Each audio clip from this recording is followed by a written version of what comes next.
Good day everyone, my name is Ricardo Ramkilawan and I will be presenting on a paper entitled An Improved Rate Monotonic Admission Control and Its Applications for a postgraduate course on real-time systems. Allow me to begin by giving an overview of the presentation that is to follow. Firstly, we shall start with an introduction with some basic definitions and concepts, and then we will continue into a discussion of the paper contributions, and finally a conclusion followed by a list of references. The requirements of a real-time system is such that the tasks in the system must provide functionally correct results in a timely manner. Indeed, if the tasks do provide functionally correct results, but however fails to satisfy the timing constraint, the system has ultimately failed to provide real-time performance. Many real-time tasks are periodic and are modeled as follows. At the beginning of each period, a new instance of the task is generated and is immediately available for processing. The processing of each task instance must be completed by the end of the task period, called the deadline of the instance. Typically, the requirements of a periodic real-time task are characterized by a period and a worst-case computation time. Given this task model, a real-time system must ensure that each task instance will complete before its deadline. This is done by using an admission control and a scheduling policy for the real-time system. The admission control is an algorithm that depends on the scheduling policy and ensures that only tasks that will meet their deadlines are accepted into the system. The scheduling policy determines which task instance is to be processed next. One of the most widely used uniprocessor scheduling policies for preemptive periodic real-time tasks is the rate monotonic scheduling. Rate monotonic scheduling associates each task with a fixed priority based on their period. At any time, the available task with the highest priority is processed. Processor utilization. The utilization of a task is defined to be the ratio of its worst-case computation time to its period. The utilization of a task set is the sum of the utilizations of the tasks in the set. A common admission control for rate monotonic scheduling compares the utilization of the task set to a bound that depends only on the number of tasks in the set. The bound is given in the slide below. Contributions made in the paper. A new RMS admission control is presented, which is then applied to multiprocessor scheduling, and then further extended to provide error recovery and aperiodic task servicing. The new admission control is termed R-bound. R-bound is a uniprocessor admission control. It uses information about task period to obtain high processor utilization, while keeping the execution model the same as in rate monotonic scheduling. Intuitively, if more information about the task characteristics is used, a better admission control can be obtained. However, the use of more information increases the complexity of the admission control, since there are now more variables to take into consideration during the admission control. To keep the complexity of R-bound low, information about all task period are captured in a single value, R, called the period ratio. The period ratio is defined to be the ratio of the largest to the smallest period among all tasks in the system. The algorithm for R-bound is such that it transforms a given task set into an equivalent task set, in which R, the period ratio, is less than 2, and then compares the utilization of the equivalent task set with a utilization bound based both on R and M, with M being the number of tasks, to determine if the task set is schedulable. The schedulability of the equivalent task set implies the schedulability of the original task set. This was proven in the work. By expressing the equivalent task set utilization with the computation times that minimize the utilization for a task set in which the ratio between any two task periods is less than 2, the admission control criteria is defined to be the least upper bound on the task set utilization for a given R and M. The new admission control, R-bound, is given in this slide. Note that for a given M, ULL, which is the utilization, based only on the number of tasks in the set is the minimum of this R-bound curve, and therefore R-bound always achieves a processor utilization better than or equal to ULL. Also, the complexity of R-bound is only marginally larger than that of ULL. Multiprocessor scheduling. Two major strategies can be used to schedule real-time tasks on a multiprocessor: global scheduling or partitioning.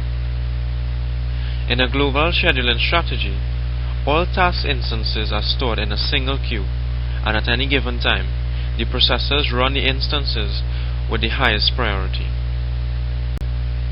A partitioning strategy to schedule real-time tasks on a multiprocessor involves two algorithms: one which assigns tasks to processors, and one which schedules the tasks on each processor. A property of R-bound can be used to obtain high processor utilization on multiprocessors.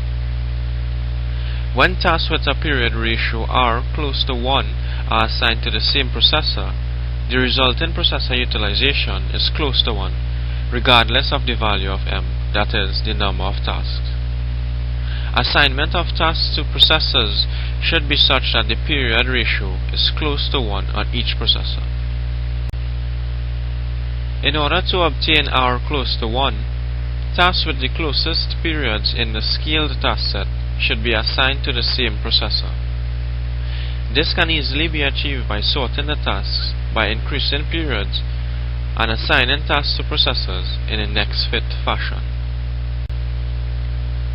A modification of R-bound MP multiprocessor achieves a further performance improvement by using a first fit packet which searches all processors even though they may have rejected a task previously.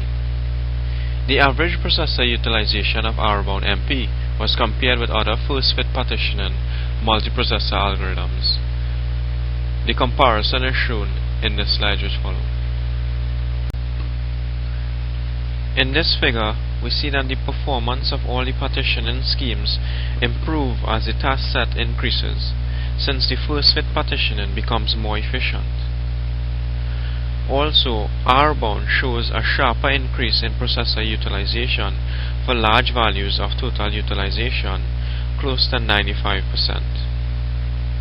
This sharper increase results from the fact that as the total utilization increases, the period ratio R on each processor decreases, and thus increases the utilization R-bound on each processor. Error recovery. In multiprocessor systems, as the number of processors increase, the probability of a fault increases also. A natural and important extension of real-time scheduling is error recovery. R-bound was extended to provide timely error recovery by adding an error recovery procedure. The recovery model assumes that transient faults, those that affect only one instance of a task, are separated by a time interval greater than or equal to twice the largest task period. This assumption guarantees a fault-free recovery from transient faults. When a fault is detected, the system enters a recovery mode, where some recovery action must be performed before the task's deadline. Two possible dispatchings during the recovery mode were considered. The first, rate monotonic dispatching. In rate monotonic dispatching, a faulty instance of a task is re-executed at its RMS priority and the task scheduled according to RMS. The new utilization based on R-bound considers a recovery utilization, UR, equal to the ratio of the maximum recovery duration to the faulty task period and is given below. Slack dispatching. It is possible to obtain a better processor utilization by reserving slack of utilization UR. UR is distributed throughout the schedule. Before a fault is detected, the available slack is swapped with the executing tasks. After a fault is detected, the swapped and available slack is used for recovery. The utilization bound for slack dispatching is given below. Both algorithms, R-bound rate monotonic dispatching and R-bound slack dispatching, were then extended to allow recovery from multiple transient faults, temporary faults, and permanent faults.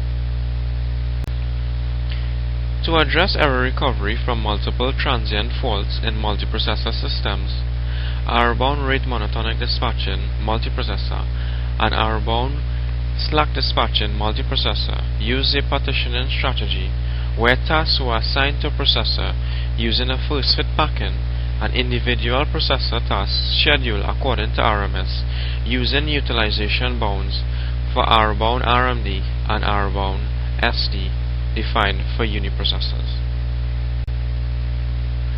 A temporary fault is one of short duration which affects multiple tasks.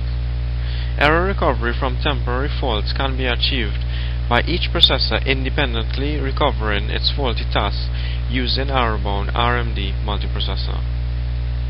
A permanent fault is one of long duration and affects only one processor. To address permanent faults, a spare processor can be added on which the tasks from a failed processor can be relocated.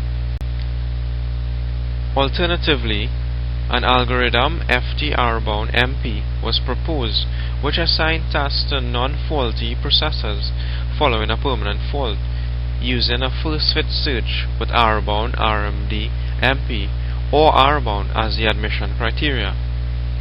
The algorithm builds a relocation table giving a relocation processor to each task. This figure shows the performance of error-bound RMD MP and error-bound SD MP, that is, rate monotonic dispatching and slack dispatching for multiprocessors, when faulty tasks recover by re-executing. The performance of both algorithms decreases when the maximum utilization increases, since the cost of error recovery, that is the reserve utilization, increases with the maximum utilization.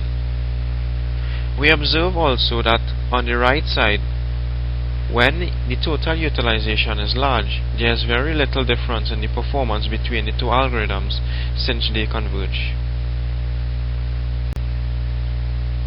This figure shows the relative performance of error-bound RMD MP as compared to using a spare processor. The figure shows that error-bound RMD MP consistently increases the processor utilization by as much as 20%. The overhead of guaranteeing error recovery from transient, temporary, and permanent fault ranges from 24% to 38%. Aperiodic task servicing. Although rate monotonic scheduling is designed to service periodic tasks, many systems require servicing for both periodic and aperiodic tasks. In order to guarantee the timeliness of periodic tasks while servicing aperiodic tasks quickly, two techniques are considered. The Priority Exchange Server. The Priority Exchange Server adds to the task set an aperiodic server that has the highest priority and executes when an aperiodic task arrives, or it exchanges its priority with the next highest priority task if there are no periodic tasks available to service.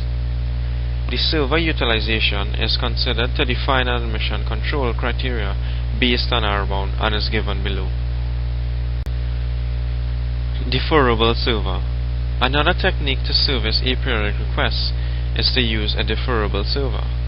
Unlike priority exchange servers, deferrable servers do not exchange its priority with other tasks, but rather holds its priority until the end of its period.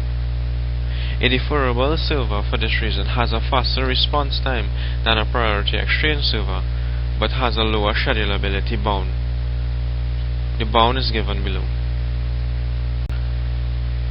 In conclusion, we shall just reiterate the material that was contributed by the paper, which included a new rate monotonic scheduling and mission control, which is applicable to multiprocessor systems and which can be extended to provide error recovery and aperiodic task servicing. The reference paper along with two other references are provided here. This brings us to the end of the presentation.